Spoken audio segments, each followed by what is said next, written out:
वज़ीर आज़म जो हैं वो सऊदी अरब के दौरे पे पहुंच चुके हैं। अब सऊदी अरबिया के अंदर जाके क्या नया शाखसाना होगा, क्या नए गुल खिलाए जाएंगे, मुझे इसकी बड़ी फिक्र लगी हुई है, क्योंकि वो खैर की खबर नहीं है। देखा था कि कश्मीर जो है उसका सौदा हो गया। कुछ क्या सारी बातें पहले तय हो गई हैं, इसको तो सिर्फ दिखाने के लिए ले जाया जाता है कि जी हमारे मुल्क में हमने एक वज़ीर आज़म भी पाला। उसके बाद स्टेट बैंक का सौदा हो गया। अब सवाल ये पैदा होता है कि जी इस खित्ते में अमेरिका ये चाहता है कि जी भारत की बालादस्ती हो, क्योंकि मामला किसी और ने तय कराना है और हमने तो उसे दस्तखत करने हैं कि पाकिस्तान की अवाम के लिए उसमें कुछ नहीं है।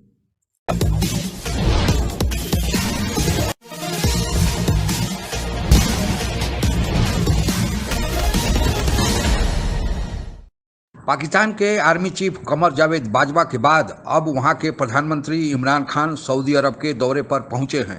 कहा जा रहा है कि अमेरिका सऊदी अरब के द्वारा पाकिस्तान पर दबाव डाल रहा है कि वह कश्मीर विवाद को भारत के साथ निपटारा करे, ताकि भारत पूरी तरह से चीन की तरफ ध्यान दे सके। पाकिस्तान की मीडिया में तो यहाँ तक कहा जा रहा है कि इमरान खान सरकार और वहाँ की सेना दोनों कश्मीर का सौदा भारत से तय कर दिया है। इसी सच्चाई को तलाशती पाक मीडिया की प्रचर्चा आइए आगे सुनते हैं। वज़ीर आज़म जो हैं वो सऊदी अरब के दौरे पे पहुंच चुके हैं और सऊदी अरब का इनका जो दौरा था उससे पहले उनकी एडवांस पार्टी के तौर पे सिपा सलार गए थे और सिपा सलार जो हैं उन्होंने वहाँ पे जाके जो है वो माहौल सेट किया था, माहौल बनाया था, जैसे लॉरी ज़ुबान टिपिकल लॉरी ज़ुबान में कहते हैं, माहौल बनाया था और वो वहाँ पे पहुँचे हैं। इस दौरे के अंदर जो है वो जो बातें हैं वो कुछ क्या सारी बातें पहले तय हो गई हैं, इसको तो सिर्फ दिखाने के लिए ले जाया जाता है कि जी हमारे मुल्क में हमने एक वज़ीर आज़म भी पाला। तो ये जनाब इससे आपको अंदाज़ा हो जाना चाहिए कि पाकिस्तान की अवाम के लिए उसमें कुछ नहीं है। जब 5 अगस्त के ऊपर जब सारी अपोजिशन या सारी तो जो हमारे दानिशवर हैं वो जब कहते हैं कि सकूत कश्मीर या कश्मीर हमने बेच दिया है, तो ये उसी का तसलसल आ रहा है। अब इसी तनाज़र में देखें, पीछे चले जाएं कि क्या गलत कहते थे, और उसके अंदर फिर जो मुमदुम मोमन कौन है, वो इमरान खान साहब या हमारी इस्टेब्लिशमेंट जो है वो बनी हुई है। यूएई ने एक लम्हा नहीं लगाया, उनके एम्बेसडर ने जो बात अमरीकी और यूरोपियन मीडिया कह रहा था कि यूएई ने कश्मीर के ऊपर मुज़ाकरात करवा रहा है, कि यूएई जो है वो लाइन ऑफ कंट्रोल की जो सुलह करवा रहा है और इंडिया के साथ मामला तय करवा रहा है। और बैक चैनल डिप्लोमेसी में हमारे IAS चीफ और अजीत डोवल, हालांकि दोनों को मेरे इसमें कोई हर्ज नहीं है, वो बुरा मानने की जरूरत नहीं है। अजीत डोवल ब्रेन है, अगर आपने उसे सामने बिठाना है तो अपने को ब्रेन ढूंढे। पाकिस्तान के अंदर हर बंदा ब्रिलियंट है, बड़े अच्छे हैं, मैं ये कोई उनकी बुराई नहीं कर रहा हूँ, लेकिन जो एक होती है इंटरनेशनली हैवी कैपेसिटी कि जो पूरी दुनिया में एक हाई लेवल की जो अजीत डोवल है, वो मैं समझता हूँ कि उसके अंदर जो कैपेसिटी है वो एक गैर मामूली कैपेसिटी है। तो चलो खैर, क्योंकि मामला किसी और ने तय कराना है और हमने तो उसे दस्तखत करने हैं। देखा था कि कश्मीर जो है उसका सौदा हो गया जैसे लोग कह रहे हैं, और आप देखते भी हैं कि कश्मीर के ऊपर पाकिस्तान की अब कोई फोकस नहीं है, कोई रिएक्शन नहीं है, कोई एक्शन नहीं है, न सफारती लेवल पर, ना सरकारी लेवल पर, न किसी भी लेवल पर। उसके बाद स्टेट बैंक का सौदा हो गया। अब सवाल ये पैदा होता है कि जी इस खित्ते में अमेरिका ये चाहता है कि जी भारत की बालादस्ती हो, और भारत की बालादस्ती किस तरीके से हो कि आप को कहा यह जाएगा कि आप भारत के साथ अपने ताल्लुकात को इस्तवार कीजिए और चाइना और भारत का जो क्लैश हो, क्योंकि इस खित्ते में अगर कोई अमेरिका का एलाई है, सही मायनों में एलाई है, तो वो भारत है, और इसमें कोई दो राय नहीं। आप देख सकते हैं उन लोगों के ताल्लुकात। तो ये एक प्रेशर है, एक आ रहा है कि जनाब आप इस खित्ते में भारत की बालादस्ती को तस्लीम करें। दूसरा ये है कि क्यों तस्लीम करें, ये भी मैंने बता दिया कि चाइना और भारत के क्लैश में पाकिस्तान को कहा जाएगा कि आप इस मामले में बिल्कुल अलग रहिएगा, क्योंकि भारत से अमेरिका के मफादात हैं। यहाँ पे बदकिस्मती ये है मफादात के ऊपर, मैं कह दूं कि भारत अपनी मफादात के लिए यहाँ पे काम कर रहा है, अमेरिका अपने मफादात के लिए कर रहा है, ईरान अपने मफादात के लिए कर रहा है, अफगानिस्तान इवन के अपने मफादात के लिए कर रहा है, सऊदी अरब अपने मफादात के लिए कर रहा है, लेकिन ले दे के एक पाकिस्तान है। अफसोस की बात है कि ये अपने मफादात के लिए काम नहीं करते हैं, बल्कि ये दूसरे मुल्कों के मफादात के लिए काम कर रहे हैं। यूएई और सऊदी अरेबिया अब हमारे इंचार्ज बने हुए हैं, अब ये सऊदी अरेबिया पहुंचे हुए हैं। अब सऊदी अरेबिया के अंदर जाके क्या नया शाखसाना होगा, क्या नए गुल खिलाए जाएंगे, मुझे इसकी बड़ी फिक्र लगी हुई है, क्योंकि वो खैर की खबर नहीं है। हमारा मसला क्या है कि हम इक्तिसादी तौर पर बदहाल हैं। क्यों हुए कि हमने नवाज शरीफ की हुकूमत गिराई और हमने अपनी 5.6 ग्रोथ को माइनस ग्रोथ तक पहुंचाया बड़ी मेहनत से। मानेंगे नहीं, क्योंकि जब ये लाठी मेरी है तो भैंस क्यों तुम्हारी है। Might is right. अगर जो कहता है कि जो जिसके पास ताकत है वो सब अच्छा है, सब ठीक है। लेकिन अब ये अपनी इक़्तिसादियात को बहाल करने के लिए जो सूरत हाल वहाँ निगोशिएट करेंगे वो पाकिस्तान के लिए अच्छी नहीं है। वो पाकिस्तान को, कश्मीर को फ़रोख्त करें या हमारे न्यूक्लियर एहसास जो है डाउन द लाइन पर 2, 3, 4 साल बाद लुक़मा अजल बन जाए, उसकी कीमत पाकिस्तान को नहीं मिलनी। उनकी कीमत इनको मिलनी है, ये वहाँ गए हुए हैं। क्योंकि इस वक्त ना हमारे पास दफाई बजट है, ना हमारे पाकिस्तान के पास खर्च करने का बजट है। तो मैं इससे यही कह सकता हूँ कि सऊदी अरब के अंदर हमारे 2 बड़ों का होना नेक शगुन नहीं है।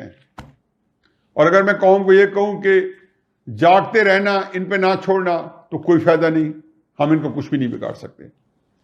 बेबसी के आलम है और इस बेबसी के आलम में हम पाकिस्तान को, कश्मीर को, अपने एटमी एहसासों को, सबको एक गैर महफूज देख रहे हैं। तो इस वक्त जो बातचीत चल रही है वो अमेरिकन मफादात और भारत के मफादात का है। अमेरिकन का मफादात मैंने बता दिया कि वो इसका एलाई है।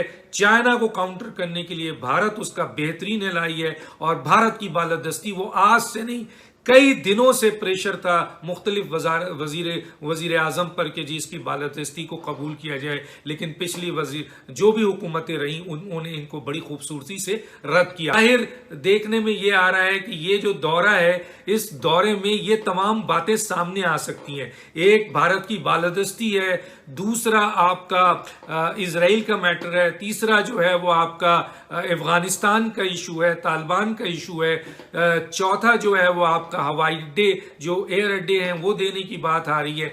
इवन इसके सिलसिले में अमेरिका और सऊदी अरब ऑफर भी करेंगे कि हम आपकी माली मसाइल हल कर देंगे, हम आपकी फला चीज़ हल कर देंगे। लेकिन किसी भी कौम के लिए, किसी भी मुल्क के लिए उसकी इज्जत और गैरत से अमेरिका को यह लगने लगा है कि उसके सुपर पावर की कुर्सी चीन के दिनों दिन बढ़ते ताकत के साथ खतरे में पड़ सकती है।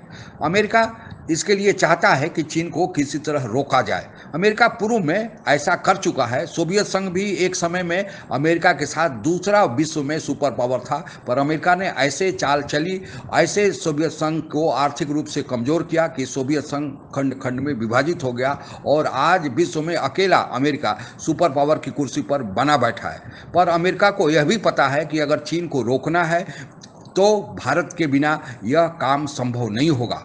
भारत चीन और अमेरिका के पचड़े में पड़ना नहीं चाहता था, परंतु गालवान घाटी में चीन ने पिछले साल जो भारत के साथ विश्वासघात वाला हरकत किया तो मजबूरन भारत को अमेरिका के साथ देना पड़ा। कुछ विदेशी मामलों के जानकारों का यह भी कहना है कि भारत के साथ अमेरिका की बढ़ती नज़दीकों के कारण चीन ने परेशान होकर भारत को सबक सिखाने के लिए गालवान घाटी में वह काम किया। और दूसरा, चीन को यह भी डर था कि मोदी की विश्व मंच पर जो ताकत दिनों दिन बढ़ रही है वह चीन के लिए खतरे की घंटी हो सकती है। इसलिए वह भारत को गलवान घाटी की घटना करके यह मैसेज देना चाहता था कि हम भी यहाँ बैठे हुए हैं, हम एक पड़ोसी हैं, आपके काम हम ज़्यादा आएंगे, आपको ज़्यादा नफ़ा और नुकसान हम करा सकते हैं, अमेरिका को आने में यहाँ देर होगा। हालांकि चीन की इस घटना से भारत का विश्वास चीन से कम हुआ और भारत की नज़दीकियाँ अमेरिका से और बढ़ी और क्वाड का गठन इसी के परिणाम में है कि भारत की भूमिका विश्व में और आगे अमेरिका ने बढ़ाई। इधर अमेरिका को पता था कि अगर पाकिस्तान के साथ सीमा पर भारत का तनाव बना रहे तो फिर भारत पूरी तरह से चीन के विरोध में ध्यान नहीं केंद्रित कर सकता। इस कारण अमेरिका ने सऊदी अरबिया और यूएई को यह टास्क दिया कि पाकिस्तान पर यह दबाव डालें, क्योंकि सऊदी अरबिया और यूएई हमेशा पाकिस्तान को आर्थिक मदद करते रहते हैं और दूसरे मुस्लिम देश हैं वहाँ पर बहुत सारे पाकिस्तानी सऊदी अरबिया और यूएई में काम करते हैं और कमाकर पाकिस्तान में धन भेजते हैं। इसलिए सऊदी अरबिया और यूएई का प्रभाव पाकिस्तान पर ज़्यादा है। इसलिए यह टास्क अमेरिका ने इन दोनों देशों को दिया कि आप पाकिस्तान पर दबाव दें और कश्मीर का मसला हल कराएं। और इसी क्रम में जो पहला पहली घटना हुई कि भारत और पाकिस्तान के बीच सीमा पर सीज फायर हुआ और व्यापार की बात और संबंधों को आगे बढ़ाने की बात भी अब आगे चल रही है। खबरों में यह कहा जा रहा है कि भारत ने अमेरिका के सामने यह स्पष्ट रूप से शर्त रखी है कि जो अवैध कब्जे वाला जम्मू कश्मीर का हिस्सा पाकिस्तान के पास है, अगर पाकिस्तान वह भारत को सौंप देता है तभी भारत और पाकिस्तान के बीच चिर अस्थायी शांति संभव है। शायद इसी खबर के बाहर आते ही पाकिस्तान के मीडिया में यह कयास लगा जा रहा है या आशंका प्रकट की जा रही है कि पाकिस्तान के आर्मी चीफ कमर जावेद बाजवा और प्रधानमंत्री इमरान खान ने कश्मीर का सौदा भारत के साथ तय कर दिया है। हालांकि पाकिस्तान के सेना प्रमुख या पाकिस्तानी सरकार दोनों यह चाहते हैं कि पिछली बातों को भूलकर भारत के साथ शांति स्थापित किया जाए, शांति के मार्ग में आगे बढ़ा जाए। इसके अलावा पाकिस्तान को यह भी चिंता है कि अगर अमेरिका जो अफगानिस्तान से जाने वाला है और उसके बाद अफगानिस्तान में गृह युद्ध जैसे हालात पैदा हुए तो फिर क्या होगा। अभी 2 दिन पहले ही तालिबान ने पाकिस्तान के एक सैनिक अधिकारी और 4 जवानों को शहीद कर दिया।